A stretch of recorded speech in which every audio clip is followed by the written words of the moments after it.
በስመ አብ ወወልድ ወመንፈስ ቅዱስ አሃዱ አምላክ አሜን። ክቡር አባታችን መልአከ ኢዮር ቀሲስ መምህር አብይ ሐረጎ የዚች ታምረኛዋ ደብር አስተዳዳሪ፣ ሊቃውንተ ቤተ ክርስቲያን፣ አይንተ እግዚአብሔር ካህናት፣ ላይካነ ምስጢር ዲያቆናት፣ የአስተዳደር ሰራተኞች፣ የሰንበት ተማሪዎች፣ በዚህ በተቀደሰ ስፍራ የተሰበሰባችሁ የእናታችን የእመቤታችን የወለላይቱ እመቤት የልደታ ማርያም የአስራት የቃል ኪዳን ልጆች እንደምን ሰነበታችሁ? እንደምን አረፈዳችሁ? አሜን። ወላዲተ አምላክ እመብርሃን ልደታ ማርያም ለዚህ ለበረከት ቀን የጠራችን የሰበሰበችን ከተወዳጅ ልጇ ከጌታችን ከመድኃኒታችን ከኢየሱስ ክርስቶስ ጋራ ክብር ምስጋና ይድረሳቸው። በዚህ በመኃልየ መኃልይ ዘሰሎሞን በምዕራፍ 4 ቁጥር 15 ላይ እንዲህ የሚል ቃል አለ። ቃሉን አብረን እንላለን። ከሊባኖስም በሉ እስኪ የሚፈስ ወንዝ ነሽ። ይሄ ቃል የተነገረው ለእናታችን ለእመቤታችን ለድንግል ማርያም ለልደታ ማርያም ነው። መቼም ስለ እመቤታችን ልደት ወይም ደግሞ ስለ ነገረ ማርያም ስንነጋገር በቀጥታም ይሁን በተዘዋዋሪ የምንነጋገረው ስለ ነገረ ክርስቶስ ነው። እመቤታችንን ስናነሳ ክርስቶስን እናወሳለን። እሱን ስናነሳ እሷን እናነሳለን። እናትና ልጅን መነጣጠል መለያየት አይቻልም። በነገረ ድነት ውስጥ ነገረ ማርያም አለ። በክርስቶስ የማዳን ስራ ውስጥ የእመቤታችን ጉልህ ድርሻና እጅ አለ። ስለዚህ ዛሬ ቤተክርስቲያናችን ግንቦት 1 ቀን የእናታችን የድንግል ማርያም ወደዚህ ዓለም መምጣት መወለድ በደማቅ ሁኔታ ታከብራለች። ላሳጥርላችሁና አባታችን አዳምና ሔዋን በገነት በተድላ በደስታ በሚኖሩበት ሰዓት እግዚአብሔርን በአንድነት በሶስትነት እያዩት እያመሰገኑት ከቅዱሳን መላእክት ጋር ሐሴትና ደስታ እያደረጉ ለረጅም ዓመት ኖረዋል። በመጨረሻ አዳምና ሔዋን አትብሉ የተባሉትን ዕፀ በለስ በሉ፣ ሕጉንና ትእዛዙን ጣሶ ሞት ተፈረደባቸው። የሞት ሞት ታወጀባቸው። አባታችን አዳምና ሔዋን ጌታችን መድኃኒታችን ኢየሱስ ክርስቶስ አስቀድሞ እንደሚበድሉ ያውቃል፣ እንደሚያድናቸውም ያውቃል። ስለዚህ ምን አላቸው? ከ5500 ዘመን በኋላ ከልጅ ልጅ ተወልጄ አድንሃለሁ ብሎ ለአባታችን ለአዳም ቃል ኪዳን ገባለት። አዳምና ሔዋን ፍርዳቸውን ተሸክመው ተቀብለው ወደ ሲኦል ገቡ። ለ5500 ዘመን በእሳት አለንጋ እየተገረፉ በሳጥናኤል ክፉ መከራ እየደረሰባቸው በስቃይና በመከራ ኖሩ። አባታችን አዳም ጌታችን መድኃኒታችን ኢየሱስ ክርስቶስ ከልጅ ልጅ ተወልጄ አድንሃለሁ ብሎ ቃል ኪዳን ስለገባለት ስለነገረው አባታችን አዳም በሲኦል እሳት በስቃይ በሚኖርበት ጊዜ አንድ የነፍሱ ናፍቆት ነበረች። ያቺ የአዳም የነፍስ ናፍቆት ድንግል ማርያም ናት። በሲኦል በሚኖርበት ጊዜ እቺ ቃል ኪዳን የተሰጠችኝ ከሷ ተወልዶ እኔን የሚያድነኝ ጌታችን መድኃኒታችን ኢየሱስ ክርስቶስ የሚመጣባት እኔ የምድንባት ከሲኦል የምወጣባት ወደ ቀደመ ገነትና ክብር የምመለስባት ያቺ የምድንባት ሴት ድንግል ማርያም እያለ እናታችን ድንግል ማርያምን በሲኦል እሳት ድንግል ማርያምን ይናፍቃት ነበረ። እመቤታችን ማለት ለአዳም የ5500 በሲኦል በነበረበት ዘመን ናፍቆቱ ነበረች። ስለዚህ ናፍቃታል፣ ያስባታል። እመቤታችን ድንግል ማርያም ከተወለደች ክርስቶስ እንደሚወለድ ያውቃል። እመቤታችን ተወልዳ ክርስቶስን ወልዳ እንደምታድነው ያውቃል። በዚህ ምክንያት ሁል ጊዜ የሚያስበው የሚያንሰላስለው ድንግል ማርያምን ነው። እመቤታችንን እንዴት ታስባላችሁ? ስለ እመቤታችን የሚያስብ ስለ ክርስቶስ ያስባል። እመቤታችንን የሚወድ ክርስቶስን ይወዳል። ክርስቶስን የወደደ ድንግል ማርያምን ይወዳል። እሷ ከወደደችን ከወደድናት ክርስቶስ አይጠላንም፣ ይወደናል። ስለዚህ አዳም ክርስቶስ እንደሚያድነው ቢያውቅም የድነቱ ምክንያት ድንግል ማርያም ነበረችና መቼ ይሁን የምትወለደው፣ መቼ ይሁን ወደዚህ ምድር የምትመጣው፣ እሷ ተወልዳ ክርስቶስን ወልዳ እኔ ደግሞ መቼ ነው ከሲኦል እሳት የምወጣው እያለ አባታችን አዳም ይናፍቅ ነበረ። እግዚአብሔር አምላክ ድንግል ማርያምን ከሌሎቹ ቅዱሳን ልዩ ያደረጋት አንዱ ምንድነው? አስቀድሞ ለድነት ዓለም ያስቀመጣት ያሰባት በሱ ህሊናና ልቦና ታስባ የኖረች ለኛ ለሰው ልጆች ለድነት የተቀመጠች የድነት መሰረታችን ናት። ብዙ ቅዱሳን ነቢያት ስለ ድንግል ማርያም መወለድ ትንቢት ተናግረዋል፣ ትንቢት አስቀምጠዋል። እንደው አንድ ሁለት ብቻ ልንገራችሁ። በዚህ በኦሪት ዘፍጥረት በምዕራፍ 3 ቁጥር 15 ላይ በአንተና በሴቲቱ መካከል በዘርህና በዘሯ መካከል ጠላትነትን አደርጋለሁ፣ እርሱ ራስህን ይቀጠቅጣል፣ አንተም ሰኮናውን ትቀጠቅጣለህ ይላል። እጅግ በጣም የሚገርም ነው።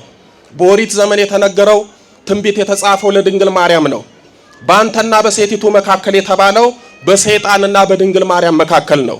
ዘርህ የተባለው ደግሞ ጌታችን መድኃኒታችን ኢየሱስ ክርስቶስ ነው። በዘርና በዘሯ መካከል ጠላትነትን አደርጋለሁ፣ እርሱ ራስን ይቀጠቅጣል የተባለው ጌታችን መድኃኒታችን ኢየሱስ ክርስቶስ ነው። አንተም ሰኮናውን ትቀጠቅጣለህ። ይኸው ሰኮናችንን ይቀጠቅጣል፣ መከራችንን ያበላል። ስለዚህ ይሄ ቃል የተነገረው ለድንግል ማርያም ትንቢት ነው። እመቤታችን እንደምትወለድ ጌታችን መድኃኒታችን ኢየሱስ ክርስቶስን እንደምትወልድ የተወለደው ኢየሱስ ክርስቶስ አዳምን ነፃ እንደሚያወጣው ሰይጣንን እንደሚቀጠቅጠው የተነገረ ትንቢት ነው። እንዲሁም ደግሞ ኢሳይያስ በትንቢቱ በምዕራፍ 7 ቁጥር 14 ላይ እነሆ ድንግል ትጸንሳለች፣ ወንድ ልጅም ትወልዳለች፣ ስሙንም አማኑኤል ትለዋለች ይላል። ይህንን ቃል ነቢየ እግዚአብሔር ቅዱስ ኢሳይያስ ጌታችን መድኃኒታችን ኢየሱስ ክርስቶስ ከመወለዱ ከ500 ዘመን አስቀድሞ የተናገረው ትንቢት ነው። እነሆ ድንግል ትጸንሳለች፣ ወንድ ልጅም ትወልዳለች፣ ስሙንም አማኑኤል ትለዋለች የተባለው ገና ወላዲተ አምላክ ድንግል ማርያም ሳትወለድ ዘሮቿም ሳይወለዱ አስቀድሞ ለሷ የተነገረ ትንቢት ነው። ወላዲተ አምላክ ድንግል ማርያም በድንግልና ጸንሳ በድንግልና ቅዱስ አማኑኤልን ለመውለድ አስቀድማ እሷ መወለድ ነበረባት። ስለዚህ በኦሪት የተጻፈው አንዱ ትንቢት ጥቂቱ ይሄ ነው። ሰዓት ስለሌለን እንጂ ብዙውን ማንሳትና መማማር እንችላለን።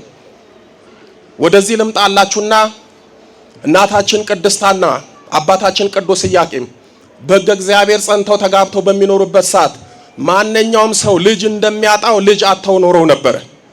ልጅ በማጣት ይሰቃዩ ነበረ። ብዙ ጊዜ ተናግሬያለሁ። ቅድስታናና ቅዱስ ኢያቄም ልጅ ስላጡ እግዚአብሔርን አላጡም። ልጅ ስለሌላቸው እግዚአብሔርን አላጡትም። አንዳንድ ጊዜ በትዳራችን ልጅ ስናጣ እግዚአብሔርን ያጣን የሚመስለን ሰዎች አለን። ልጅ ስናጣ እግዚአብሔር የተውን የሚመስለን ሰዎች አለን። በጣም ብዙ ሰዎች ልጅ ሲያጡ ተስፋ ይቆርጣሉ፣ ይናወጣሉ። ምናልባት ትዳሬን አጣ ይሆን፣ ልጅ ባለመውለድ የሚመጣብኝን ስቃይ ቋቋም ይሆን ብለው የሚጨነቁ በጣም ብዙ ሰዎች አሉ። እግዚአብሔርን ከለመናችሁ ከተማጸናችሁ ልጅ ይሰጣል አይሰጥም? ይሰጣል።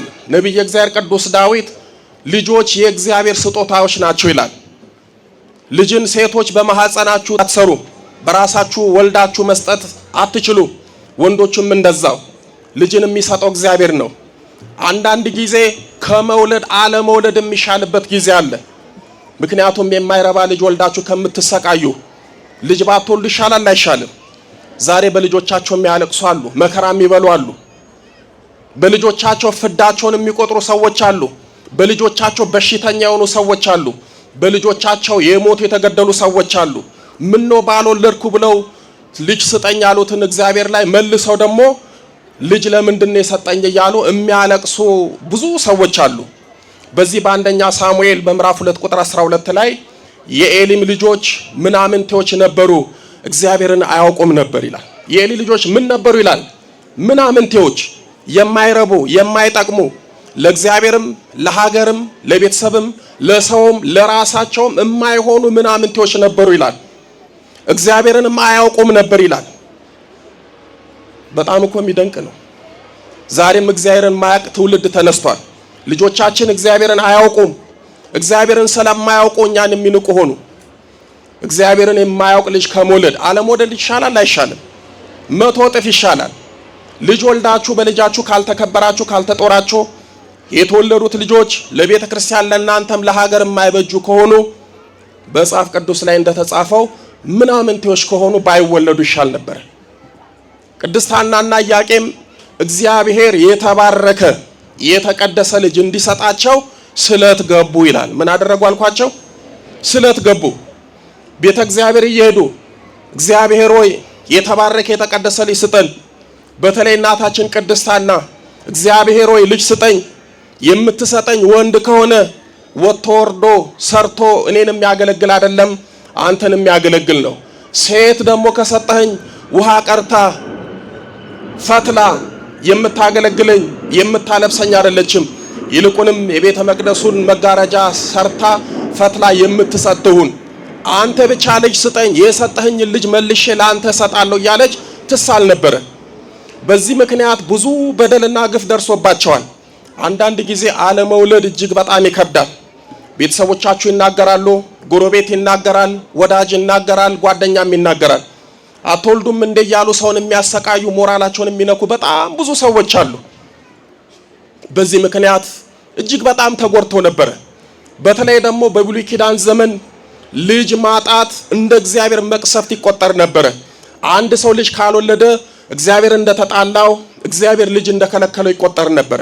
ይሄንን ምክንያት አድርገው ይናገሯቸው ነበር። ይልቁንም ደግሞ በኦሪት ጊዜ ልጅ የሌለው ሰው ቤተ መቅደስ መጥቶ መስዋዕት አያቀርብም ነበር። ይገፋል፣ ይበደላል፣ ዞር ይደረጋል።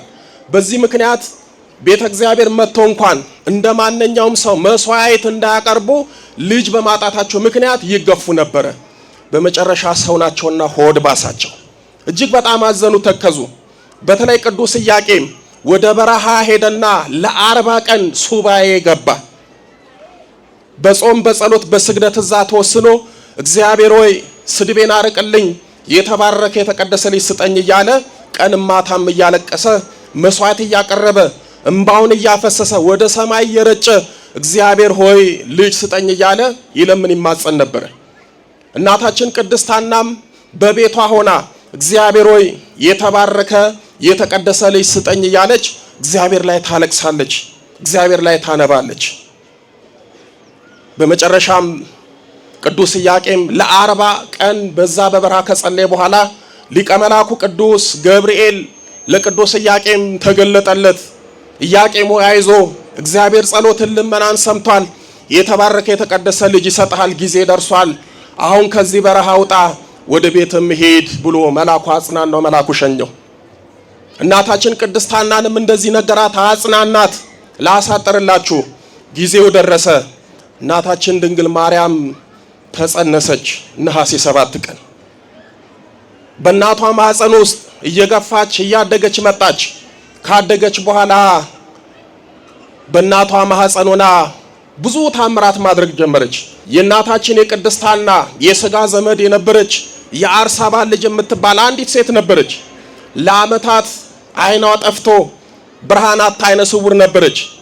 በዚህ ምክንያት ብርሃናት ታያዘነች እየተገዘች ትኖር ነበር። ከዕለታት አንድ ቀን ቅድስት ሐናን አገኘቻት። በጣም ቀናና መልካም ሴት ስለነበረች የቅድስት ሐናን ሆር ስትመለከት አንደኛ ቅድስት ሐና እድሜዋ ገፍቷል፣ አርጅታለች። ሁለተኛ ደግሞ ሆዷ ስለገፋ ነፍሰ ጡር መሆኗን አወቀች። በዚህ ምክንያት ተደሰተች። አንዳንድ ሰዎች አሉ አይደል፣ ነፍሰ ጡር ስትሆኑ የሚደሰቱ፣ ደግሞ ነፍሰ ጡር ስትሆኑ ደግሞ ጥርስ የሚነክሱ፣ ደግሞ አረገዘች ልትወልድ ነው ብሎ ደግሞ ክፉ ነገር የሚያስባለ። እቺ አርሳባል ልጅ ልዩ የሚያረጋት ምንድነው? ቅንና መልካም ነበረች። በድንግል ማርያም መጸነስ እንደገና ደግሞ ቅድስት ሐና እመቤታችንን ማርገዟን መጽነሷን ደግሞ ስትሰማ እጅግ በጣም ደስ አላት። በዚህ ምክንያት ተደሰተችና በደስታ ሄዳ የቅድስት ሐናን ማህፀን ዳሰሰች። በነካው እጇ ደግሞ ድንገት ዓይኗን ልብስ ስታደርግ ዓይኗ ቦግ አለና በራላት። ይሄ እልል ያስብላል። ለአይሁድ ግን እልልታ አልነበረም፣ ሩምታ ነበረ። አስደንጋጭ ነበረ። አንደኛ የታምር ተደረገ። ሁለተኛ ደግሞ የቅድስት ሐና የሥጋ ዘመድ የነበረ አንድ ሳምናስ የሚባል ሰው ነበረ። ቅድስት ሐናን በጣም ይወዳታል፣ ያከብራታል። ይህ ሰው ሞተና በቃሬዛ አድርገው ወደ ቀብር ሊወስዱት ሲሉ ለእናታችን ለቅድስት ሐና ሳምናስ የተባለው የሥጋ ዘመድሽ እኮ ሞተ ተብሎ ሲነገራት ቅድስት ሐና እጅግ በጣም አዘነች፣ አለቀሰች። እባካችሁ እስኪ እንደው ልቅበረው ልሸኘው ብላ እየሮጠች መጣች። በጣም የሚደንቃችሁ ወደ አስከሬኑ ተጠጋችና ስትዞረው ድንገት የቅድስት ሐና ጥላ በሳምናስ ላይ በሚያርፍበት ሰዓት የሞተው ሳምናስ ወጣቱ ብድግ ብሎ ተነሳ፣ ሞት አስነሳች። አሁንም ይሄ እልልታ ለኔና ለእናንተ ነው፣ ለነሱ እልልታ አይደለም። ይሄ ገቢረ ተአምራት ተደረገ። ያ ከሞት የተነሳው ሳምናስ የተባለው የእውነተኛ የኢየሱስ ክርስቶስ እናቱ የምትወልድ ድንግል ማርያም በማህፀኗ እንዳለ ትንቢት ተናገረ። ከዛ ደግሞ ተመልሶ አረፈና ተቀበረ። አይሁድ እነዚህን ሁለት ድንቅ ታምራት ሰሙ። የአርሳባን ልጅ አይኗ በራ፣ ሳምናስ ደግሞ ከሞት ተነሳ። በዚህ ምክንያት ይሄ ታምራት በኢየሩሳሌም በሚነገርበት ሰዓት አይሁድ ይሄንን ሰሙና ደነገጡ። የደነገጡበት ምክንያት ምንድነው? አስቀድሞ የነሱ አያት አባት ቅድመ አያቶቻቸው እነ ዳዊት እነ ሰለሞን ለ40 ዘመን እንደ ሰም አቅልጠው እንደ ገል ቀጥቅጠው ገዝተውናል። ስለዚህ ደግሞ ከዚች ሴት የሚወለደው አይን ካበራ ሙት ካስነሳ ደግሞ እንደ ቀድሞ አባቶቻቸው ይገዙናል፣ ያሰቃዩናል ብሎ ክፉ ሐሳብ አሰቡ። ይህንን ክፉ ሐሳብ ካሰቡ በኋላ ምን ችግር አለው? የቀድሞ አባቶቻቸው እኛን እንዳሰቃዩ እኛን እንዳያሰቃዩ ኑ እንመካከር፣ ቃል እንገባባ ተብሎ ተሰበሰቡ። ከዛ በኋላ ምክር ካደረጉ በኋላ አይሁድ ሁሉ ጊዜ ክፉ ምክር ነውና የሚመክሩት ምን ችግር አለው? ብንገላቸው ይሻላል ወይስ አይሻልም? ይሻላል። ሁሉም እንደ አንድ ቃል ተናጋሪ እንደ አንድ ልብ መካሪ ሆኑና በቅድስት ሐና ላይ የሞት አዋጅ አሳወጁ። ስለዚህ እንገላቸዋለን፣ እናጠፋቸዋለን አሉ። ይሄ ማለት ምን ማለት ነው? ቅድስት ሐናን ሲገሉ ማንን አብሮ ይገላሉ? ድንግል ማርያምን ይገላሉ። ስለዚህ እመቤታችን የሞት አዋጅ የታዘዘባት በእናቷ ማፀን ሆና ነው። አይሁድ በክፋት በምቀኝነት ሊገሏት ሊያጠፏት የፈለጉት ገና በእናቷ ማፀን ምንም በማታውቅበት በለጋነት በደምነት ጊዜ ነበር ይሄንን ክፉ ያሰቡባት። ከዛ በኋላ አይሁድ መከሩ፣ ሊገሏት ቀን ቀጠሩ። በዚህን ሰዓት ሊቀ መላኩ ቅዱስ ገብርኤል ብርሃናዊ ክንፉን እያማታ ወደ እናታችን ወደ ቅድስት ሐና መጣ። ተገለጸላቸው። እነሆ ወደ ሊባኖስ ተራራ ሄዱ፣ በዛም እሷን ትወልዳላችሁ ብሎ ሊቀ መላኩ ቅዱስ ገብርኤል ለቅድስት ሐናና ለቅዱስ ኢያቄም ነገራቸው። በጣም እኮ የሚገርም ነው። እመቤታችን እንደነገርኳችሁ በሊባኖስ እንደምትወለድ አስቀድሞ ትንቢት ተነግሯል። ከሊባኖስ የሚፈስ ወንዝ ነች ተብላለች። በሊባኖስ እንደምትወለድ ትንቢት ነበረ። ሁለተኛ ደግሞ እንዳይጠፉ ብሎ ሊቀ መላኩ ቅዱስ ገብርኤል ወደ ሊባኖስ ሄደው በዛ እንዲወልዷት ነገራቸው፣ አዘዛቸው። መላኩ እየመራቸው ወደዛ ወሰዳቸው። እመቤታችን ድንግል ማርያምም በዛሬው ዕለት ግንቦት 1 ቀን እንደ ፀሐይ ደምቃ እንደ ጨረቃ ፍንትው ብላ በዛሬው ዕለት ወደዚህ ምድር መጣች። እመቤታችን ተወለደች። እኔ እንደ ይገርማችኋል ከእመቤታችን መወለድ በጣም የሚገርመኝ ምን እንደሆነ ታውቃላችሁ? እመቤታችን የተወለደችው በእናትና በአባቷ ቤት አይደለም። የት ነው የተወለደችው አልኳችሁ? ሊባኖስ በሰው ሀገር በተራራው ላይ መጠጊያ በሌለበት ቦታ ላይ ሄደችና ልጅ እሷ ተወለደች። እንደገና ደግሞ እሷ ተወልዳ ካደገች በኋላ ልጇን መድኃኔዓለምን በምትኖርበት ቤት አይደለም የወለደችው። እሷ የተወለደችው ከእናት ከአባቷ ቤት ውጭ። ልጇን የወለደችው የት ነው? ከምትኖርበት ቤት ውጭ። እሷ የተወለደችው በሊባኖስ ተራራ ቤት አልባ ሆና እዛ ተወለደች። ልጇን መድኃኔዓለምን ደግሞ ባደገበት በናዝሬት ሳይሆን በቤተልሔም በዋሻ ከብቶች በሚያድሩበት እረኞች በሚኖሩበት በዛ ዋሻ ወለደች። ሌላው ደግሞ እጅግ በጣም የሚገርመው በድንገት ነው መልአኩ የነገራቸው። ልትገደሉ ነውና ሂዱ ቶሎ ብላችሁ ውጡ ስለተባሉ ምንም ነገር አልያዙም። ጥቂት ስንዴ ብቻ ነበር ያዙት። እመቤታችን ስትወለድ የሚልሱት የሚቀምሱት ስላልነበረ ያችን ስንዴ ቀቀሉና ንፍሮ በሉ። እመቤታችን ስትወለድ በልደቷ ቀን ንፍሮ ተበላ። መጋቢት 27 ጌታችን መድኃኒታችን ኢየሱስ ክርስቶስ ልጇ ተሰቅሎ በሞተበት ቀን ምንድነው የምንበላው? ንገሩኝ እንጂ የስቅለት ምንድነው የምንበላው? ጸሎተ ሐሙስ ጉልባን ወይም ንፍሮ አይደል? እሷ ስትወለድ ንፍሮ ተበላ፣ ልጇ ደግሞ ሲሞት ንፍሮ ተበላ። እሷ ከቤት ውጭ ተወለደች፣ ልጇንም ደግሞ ከቤት ውጭ ወለደች። ይሄንን ሁሉ መከራ ተቀብላ ነው ድንግል ማርያም ወደዚህ የመጣችው። ስለዚህ መከራን ከድንግል ማርያም ልትማሩ ይገባል። መከራን ከድንግል ማርያም አይታችሁ ልትጸኑበት ይገባል። ከማፀን ጀምሮ ተበድላለች፣ ተሰዳለች፣ ብዙ መከራ ተቀብላለች። በምድርም እያለች እንደዛው ካደገች በኋላ ስለዚህ ዛሬ የእመቤታችን መወለድ የኛ መወለድ ነው። የአባታችን የአዳም ከሲኦል ባርነት ነፃ መውጣት ነው፣ ወደ ቀደመ ክብሩ መመለስ ነው። ለዚህ ነው አባቶቻችን ልደትሽ ልደታችን ነው የሚሉት። እመቤታችን ተወለደች፣ ገዛ ማንን ወለደችልን? ንገሩኝ እንጂ ክርስቶስን ወለደች። እዚህ ላይ እንደው አደራ እምላችሁ ከቅድስት ሐና ጥቂት ነገር እንድትማሩ ፈልጋለሁ፣ ጠቀልላለሁ። የመጀመሪያው እናታችን ቅድስት ሐና እግዚአብሔርን የተባረከ የተቀደሰ ልጅ እንዲሰጣት እለት እለት ትጸልይ ነበር። እግዚአብሔር የተባረከ የተቀደሰ ልጅ እንዲሰጣችሁ እንደ ቅድስት ሐና ጸልዩ ለምኑ። ሁለተኛ ስግደትን ታበዛ ነበር። የሰጣትን ይጠብቅላት ዘንድ ሁሉ ጊዜ የስግደት መስዋዕት ለእግዚአብሔር ታቀርብ ነበር። ቅድስት ሐና እመቤታችንን ጸንሳ በነበረበት ሰዓት ደከመኝ ሰለቸኝ ሳትል ትጸልያለች። እንደገና ደግሞ የስግደት መስዋዕት ለእግዚአብሔር ታቀርባለች። ሶስተኛ ደግሞ ምጽዋትን ታበዛ ነበር ይላል። ይሄንን ደግሞ የምታደርገው ምጽዋትን የምትሰጠው የሚወለደው ልጅ የበረከት የስጦታ ልጅ እንዲሆንላት ትሰጥ ነበር። አራተኛ ደግሞ ስለቷን ጠበቀች። እመቤታችን ከተወለደች በኋላ አምጥታ ለቤተ መቅደስ ሰጠች። ስለዚህ ዛሬ የእመቤታችን ልደት የሁላችንም ልደት ነው። ከቅድስት ሐና በእውነት መጸለይን፣ መስገድን፣ ምጽዋት መስጠትንና ስለትን አውቆ ጠንቅቆ ለእግዚአብሔር መስጠትን ልንማር ይገባል።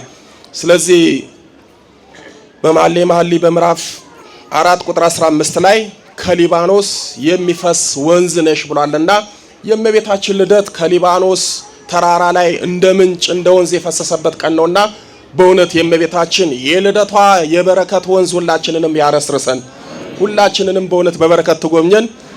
ወስብሐት ለእግዚአብሔር።